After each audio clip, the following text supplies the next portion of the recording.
Một vụ cháy lớn xảy ra tại công ty giày da rộng hơn 1.000 m2 ở Hải Phòng vào sáng nay khiến 4 nhà xưởng và tổng kho vật liệu bị thiêu rụi. Lực lượng chức năng đã khống chế được vụ cháy và xác định nguyên nhân sơ bộ là do chập điện tại khu vực xưởng A, sau đó lan vào khu vực kho hàng và mở rộng ra khu vực xung quanh. Vụ cháy xảy ra vào khoảng 7 giờ ngày 14 tháng 12 tại công ty trách nhiệm hữu hạn đầu tư Oanh Dân, xã Chấn Hưng, thành phố Hải Phòng. Ngọn lửa xuất phát từ một đám cháy nhỏ trong xưởng A, sau đó nhanh chóng bùng phát dữ dội và lan rộng. Nhận được tin báo, công an xã Chấn Hưng phối hợp cùng phòng cảnh sát phòng cháy chữa cháy và cứu nạn cứu hộ, huy động gần 10 xe chữa cháy chuyên dụng cùng hàng chục cán bộ chiến sĩ đến hiện trường, triển khai các phương án dập lửa và cứu nạn cứu hộ. Do là ngày nghỉ nên không có công nhân làm việc trong dây chuyền sản xuất.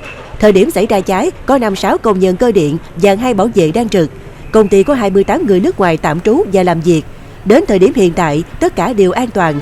Thiệt hại tài sản cụ thể đang được thống kê.